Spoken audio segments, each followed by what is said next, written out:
You know what I love? That moment when someone finds out you still have a certain song on your phone and they hit you with that look like you just confessed something.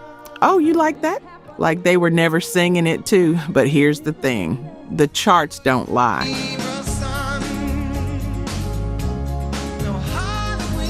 And somebody bought all those records. Somebody requested them at the radio station.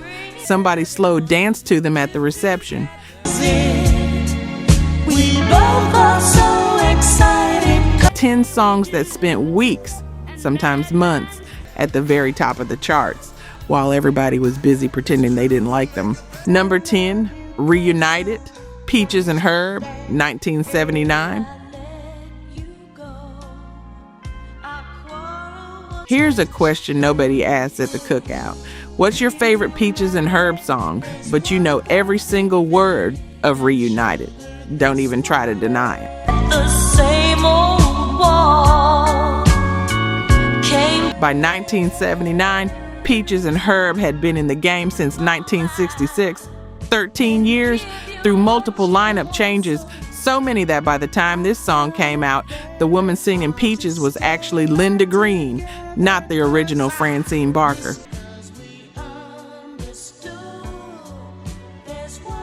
And the man, Herb fame, real name Herbert Feimster, had literally quit music in 1970 and joined the Washington, D.C. police force. For a decade, one half of Peaches and Herb was out there writing traffic citations.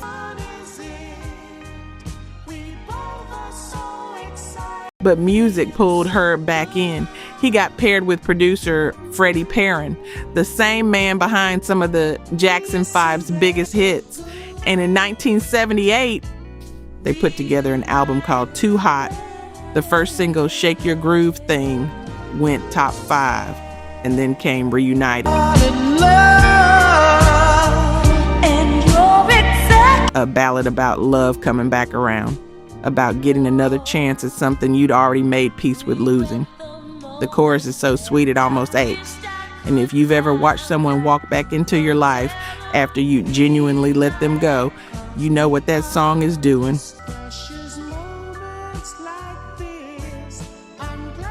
It's not just pretty, it's a very specific, complicated joy. The kind that makes you cry and smile at the exact same time because you're not sure which one you're allowed to do. The country lost his mind over it. 4 weeks at number 1 on both the R&B chart and the Billboard Hot 100, 2 million copies sold. United, 'cause we understood. Billboard ranked it the 5th biggest song of the entire year, 1979, a year that also had My Sharona, Sad Eyes, and Heart of Glass competing for that space. And yet when you bring up Peaches and Herb in a conversation, people get this look like it's too soft, too sweet, too unguarded. And sugar, this one is it. But here's what I keep coming back to. Herb had quit music and become a cop. He came back, sang a song about reuniting. It went to number 1. There's something almost too perfect about that story to be an accident.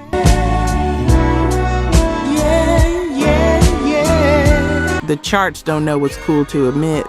They just count, and they counted 4 weeks at number 1. Number 9, 3 Times a Lady, Commodores, 1978. I'd spend each and every moment with you. You know the Commodores as a funk band. Brick House, Shining Star, Machine Gun, hard, driving, sweaty funk, which is exactly why what happened at one of their concerts in 1978 tells you everything about this list. Lionel Richie wrote 3 Times a Lady the night he overheard his father give a toast to his mother at their anniversary party. Simple words, a private moment between 2 people who'd been building something together for decades. He went home and turned it into a song so slow and tender, it barely resembled anything the Commodores had put out before. Piano, strings, a quiet vocal, no drums for most of it, no funk. just a man trying to say, "You are everything." And the first time they performed it live, their own fans booed them, booed the Commodores for being too soft. And it wasn't just one night. There's nothing to keep us. There was genuine division in the fan base because this was the group that had trained you to expect a certain kind of power, a certain kind of edge. When 3 Times a Lady started playing, the hardcore crowd felt like they were watching their favorite fighter slow dance instead of fight. Like something real had been traded away for something commercial. Richie spoke openly about that tension. He understood what people were reacting to. And for a moment, I wonder if he second-guessed it. That feeling when you've made something honest and personal, and the crowd you trust the most is the first one to reject it. You made my life worth living. But then the song went to number 1, not top 10. Number 1 on the Billboard Hot 100 for 2 weeks. Number 1 on the R&B chart. The first Commodores song to ever reach number 1 in the United Kingdom. And here's the part the booers didn't know they were telling on themselves. They knew every word when it came on the radio. Every single word. They just needed to be somewhere private to admit it. 3 times a lady. Richie had overheard his father love his mother and written it down. There is nothing soft about that. That's one of the hardest things you can do. Let something real show with no armor. The crowd caught up. They always do. You, to feel you, to need you. Real talk. Only 9% of you are subscribed. That hurts. We're spending hours digging through archives, fact-checking every detail, bringing these stories back to life. And if you're watching this far, you clearly care. So hit subscribe. It's free and takes 2 seconds. Now, to my subscribers, barely any of you have joined the membership. And honestly, that stings even more. You know the work we put in. You keep coming back. If these videos have ever made you feel something, if this music means something to you, join the membership. It's $1 coffee a month, and it's the only way we keep this going. Let's build this together. All right, back to it. Number 8, Hello, Lionel Richie, 1984. See you pass outside my door. There is a music video, and I need you to understand the full weight of this. A music video that was voted the worst of all time by 8,000 people in a nationwide poll. The song it promoted, it went to number 1 in 14 countries. In 1984, Lionel Richie released Hello from his album Can't Slow Down. And before we get to the song itself, I have to tell you about the video. Richie plays a drama teacher. He falls in love with a blind student. She sculpts a clay bust of him. During filming, Richie complained to the director that the bust didn't look like him. You know, 'cause I wonder where. And the director, Bob Giraldi, the same man who directed Michael Jackson's Beat It, looked at him and said, "Lionel, she's blind. That's the level of drama we're working with." And yet that video played on constant rotation on MTV because the song underneath all of that clay sculpting chaos was and remains undeniable. Here's what people don't bring up. Richie actually thought Hello was too corny to finish. He'd had the opening line, "Hello, is it me you're looking for?" rattling around in his head for 2 years and couldn't commit to it.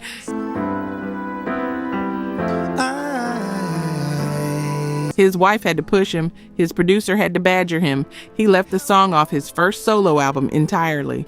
And when it finally came out, critics were not kind. Too sentimental, too obvious, too adult contemporary, the kind of music that serious R&B listeners were supposed to rise above. Haven't got a clue, but let me start by. Meanwhile, it was simultaneously sitting at number 1 on the Billboard pop chart, the R&B chart, and the UK singles chart, 6 weeks at number 1 in Britain alone. And here's the one that stops me every time. It was the first Motown record in history to sell 1 million copies in the United Kingdom. All I've ever wanted, and my arms are open wide. The company that gave you Marvin Gaye, Stevie Wonder, Diana Ross, The Supremes, The Four Tops, this was their first UK million seller.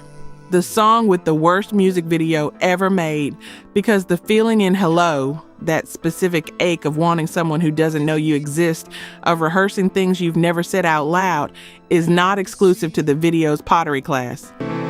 Tell me how to win your heart, for I... You've been there. Most of us have. Standing outside of something, wanting in, not knowing how to start, strip the clay bust away, and that's what you're left with. 8,000 people voted it the worst video of all time. Nobody voted the song off their playlist. That's the difference. For I haven't got a clue. Number 7, Endless Love, Diana Ross and Lionel Richie, 1981. And Two icons, one studio in Reno, Nevada, 3:30 in the morning, and the song they recorded in less than 2 hours that night became the greatest selling duet in the history of popular music.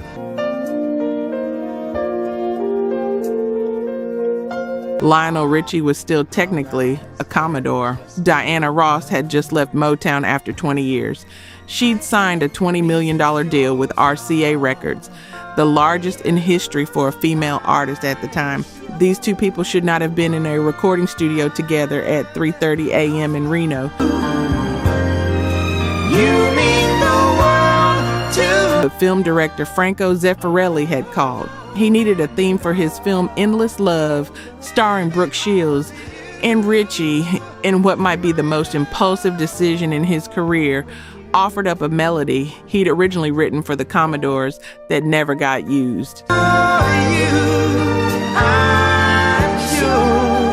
He had to confess something to Diana Ross once they were already in the studio. He told her he had never written a duet before in his life. She found that out when they were already there. Diana Ross, in her memoir, called the recording session a disaster. She was punctual. Richie was not. She was already a solo legend 20 years into an iconic career. This was essentially Richie's first move as a solo artist. Everything about it felt mismatched. And then the vocals came together, those two voices layering in that sparse early morning session, barely awake, no time to overthink, and something happened that neither of them could have manufactured deliberately. 9 weeks at number 1 on the Billboard Hot 100. 9 weeks. The longest run for any Motown single in history at that point, passing Marvin Gaye's I Heard It Through the Grapevine.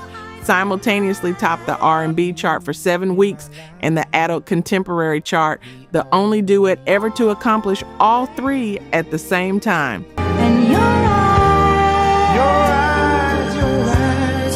Billboard later named it the greatest love duet of all time, the second biggest selling single of the entire year, 1981, and yet bring up Endless Love in certain music circles and watch people wince. Too cheesy. Wedding reception music, elevator music. Maybe it is all of those things, but there's a reason it plays at wedding receptions. Two hearts that beat as one. There's a reason it's still there 4 decades later, because two voices saying something true about love with that much skill and that much history behind them lands every single time. Not because it's perfect, because it's honest. Nobody's embarrassed to slow dance to it. They're just embarrassed to admit they wanted to. I can't resist your charm. Number 6, Greatest Love of All, Whitney Houston, 1986. everybody's searching for a hero. In 1977, George Benson recorded this song for a Muhammad Ali biographical film. It peaked at number 24 on the pop chart. Nobody gave it much thought. Then, 9 years later, a 21-year-old from Newark, New Jersey, picked it up, and everything changed.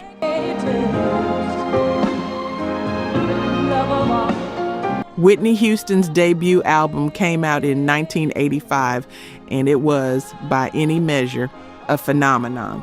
Saving All My Love for You went to number 1.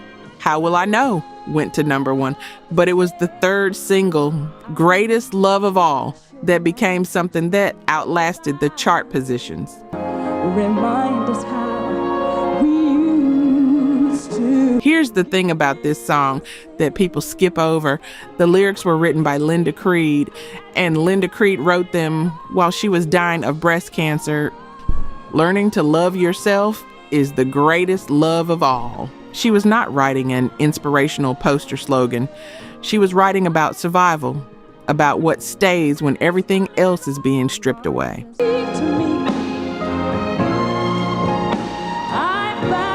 She passed away in 1986, the same year Whitney's version spent 3 weeks at number 1 on the Hot 100.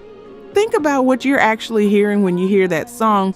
It's not earnestness for its own sake. It's a woman writing for her life and another woman singing it with the vocal control of someone twice her age.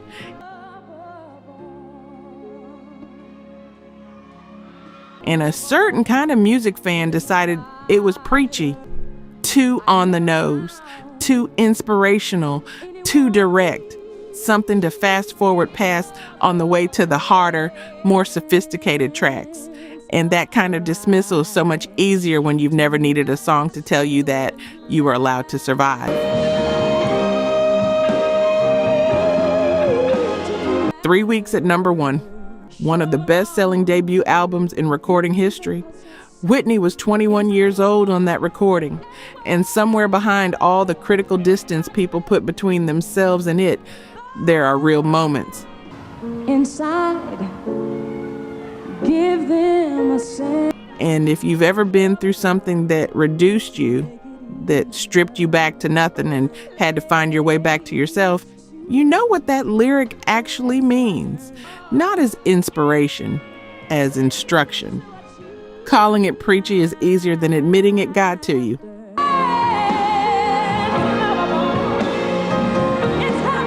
Number 5, Ebony and Ivory. Paul McCartney and Stevie Wonder, 1982.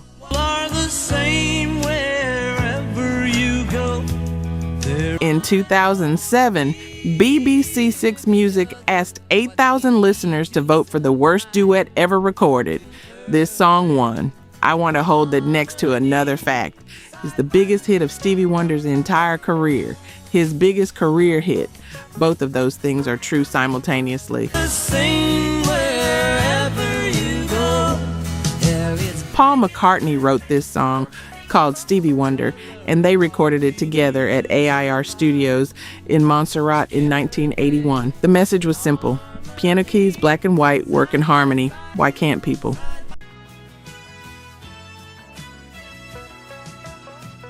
McCartney even told interviewers that when he wrote it, he wondered if the racial problem had maybe already been solved, and the song was already outdated. That's a sentence that exists, and it was said in 1982. Critics came for it immediately.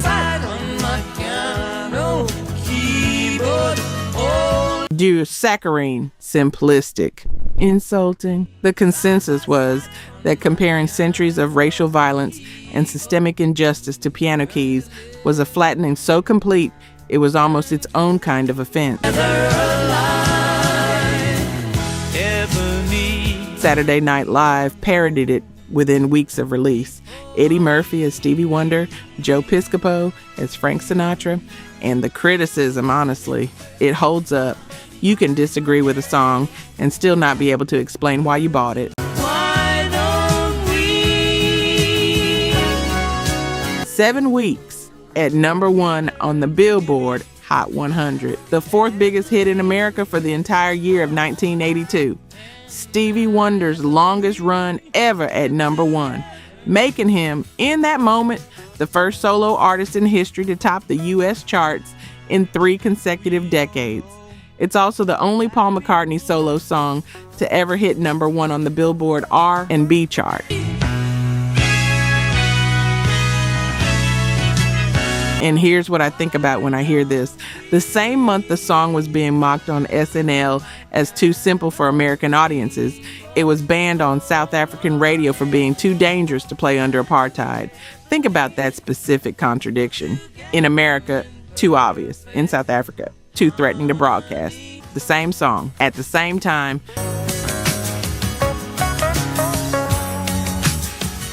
You can have both opinions about it. I do. But the chart says 7 weeks at number 1. And the band says it meant something to somebody who was paying attention to something more than the critique. Number 4, That's What Friends Are For. Dionne Warwick and Friends, 1985. Four of the most celebrated voices in the history of R&B and soul, Dionne Warwick, Stevie Wonder, Gladys Knight, and Elton John, walked into a studio to record a charity single. And instead of celebrating what they made, a certain kind of music fan spent the next few decades treating it like a punchline. Written by Burt Bacharach and Carol Bayer Sager. The proceeds went to AIDS research at a moment when AIDS was still being treated as a whisper, something shameful, something that happened to people who were somehow responsible for what was happening to them.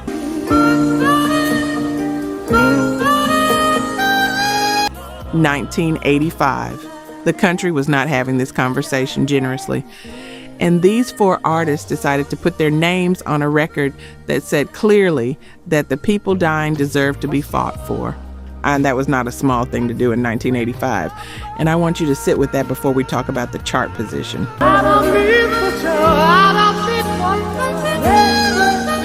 4 weeks at number 1. The best-selling single in the United States for the entire year of 1986. Raised more than $3 million for AIDS research. Those are the facts. And somewhere in the years after that, That's What Friends Are For became shorthand for a certain type of over-the-top sincerity. Oh, that's so 80s. So much adult contemporary energy, said with that particular kind of cool detachment that signals you're too sophisticated for earnestness. But here's what that distance quietly refuses to acknowledge. The people those research dollars went to, the people the record was made for, they were real. And in a moment when much of the country was choosing silence, these 4 artists chose to be present out loud with their names attached. The song is about showing up for the people you love, not the dramatic moments, the consistent quiet showing up. And if you've had someone do that for you during your worst stretch, the sentiment isn't obvious. It's everything. 4 weeks at number 1, best-selling single of the year, and the music critics who rolled their eyes were still playing it at dinner parties. The charts know what happened.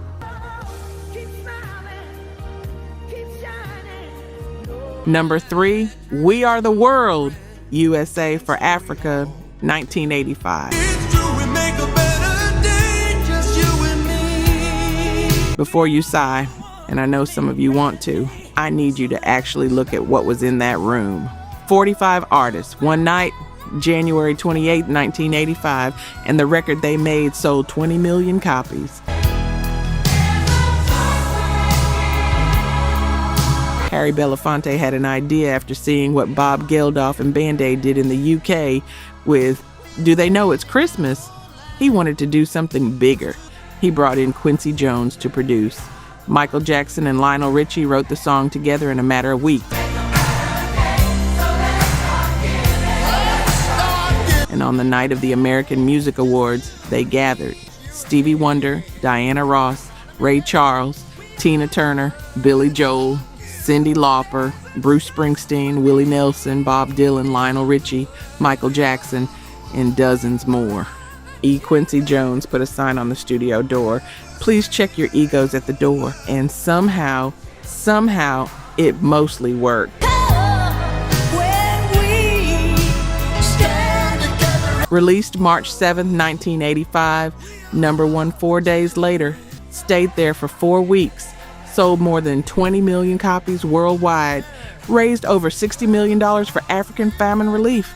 It was the fastest selling American pop single in history at that point. By any measure of what they set out to do, it worked.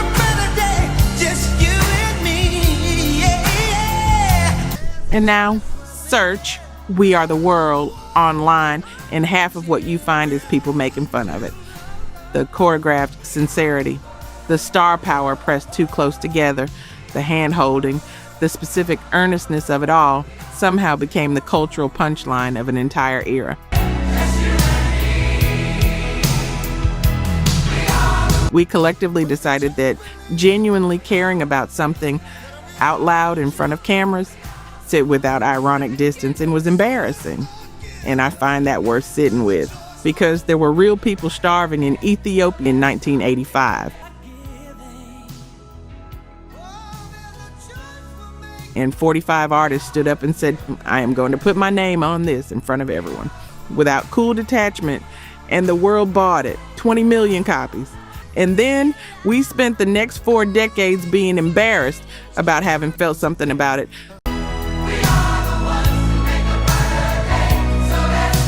Some of y'all just flinched a little.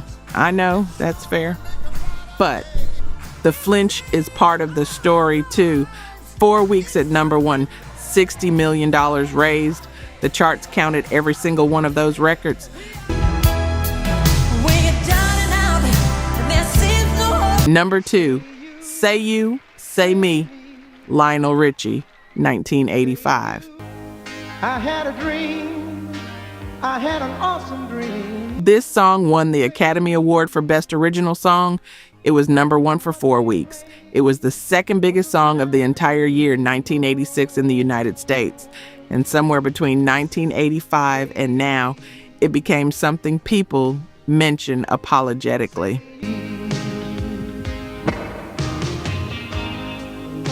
Lionel Richie was commissioned to write a song for the film White Nights, starring Mikhail Baryshnikov and Gregory Hines, a Cold War drama about an American dancer who defects to the Soviet Union and tries to find his way back home. Richie wrote the song and made an unusual decision. He would keep it entirely separate from the film's soundtrack album. He wanted it to stand on its own. He believed in it enough to make that call. The Academy agreed. It won the Oscar for Best Original Song at the 1986 ceremony. It beat out Separate Lives by Phil Collins and Marilyn Martin, which had also been number 1 that year. Think you know the answer? Oh, no. It beat everything else in that room. And then the very same cultural moment that celebrated, it began the slow process of treating Lionel Richie like a punchline. You know how it went. He's so Lionel Richie about it. A phrase that means sincere, past the point of cool, earnest without edge, direct in a way that makes people in a certain kind of room uncomfortable. And somewhere in there, the actual songs stopped being heard and the persona became the whole conversation. But here's what gets me. Say You, Say Me is a song about 2 people trying to find each other honestly in a world that keeps pressuring them toward performance. That's it. That's the whole thing. And in 1985, with AIDS, with the Cold War, with everything that was unresolved and heavy in the air, people didn't dismiss it. They bought it by the millions. They put it at number 1 for 4 weeks. Well, the whole world's got you dancing, that's right, I'm telling you. The people who are loudest right now about Lionel Richie being soft, they go quiet when this comes on the radio. You know the type. Maybe you've been the type at least once for at least 30 seconds. There's no shame in that. The charts already told the truth about all of us. Say it together. 4 weeks at number 1, an Oscar, the second biggest song of 1986. The charts were never confused. We're the ones who got confused later. Hand, someone who understands. Number 1, I Just Called to Say I Love You, Stevie Wonder, 1984. It's just another ordinary day. There is a movie called High Fidelity. In one scene, Jack Black's character watches a man walk into a record store and asks for this song as a gift for his daughter. And he says, this is essentially verbatim, "That's sentimental, tacky crap. Do you even know your daughter?" The audience laughs. No summer's high. Jack Black is supposed to be the villain of this movie, but on this particular point, the film lets him win. That tells you everything about how we've been trained to talk about this song. Now let me tell you what the chart said. Stevie Wonder was commissioned to write the soundtrack for a comedy called The Woman in Red, starring Gene Wilder. Feel your heart like no three words will ever. He wrote the whole thing himself in about 3 weeks, played every instrument, sang every vocal. And the title song, this one, critics pointed to immediately as evidence of decline. No sophisticated chord changes, no social commentary, no complex arrangement, just "I called to say I love you." And that simplicity became the punchline for a generation of music fans who needed to prove they were taking this seriously. I just called to say The song went to number 1 in 28 countries. 28. In the United States, it simultaneously topped the Billboard Hot 100, the R&B chart, and the Adult Contemporary chart for 3 weeks each, a triple chart sweep. His first time ever doing that. His best-selling single in the United Kingdom ever. Motown's biggest-selling UK single in history as of 2018, more than 50 years after the label was founded. no giving thanks. It won the Academy Award for Best Original Song. Think about what it was competing against.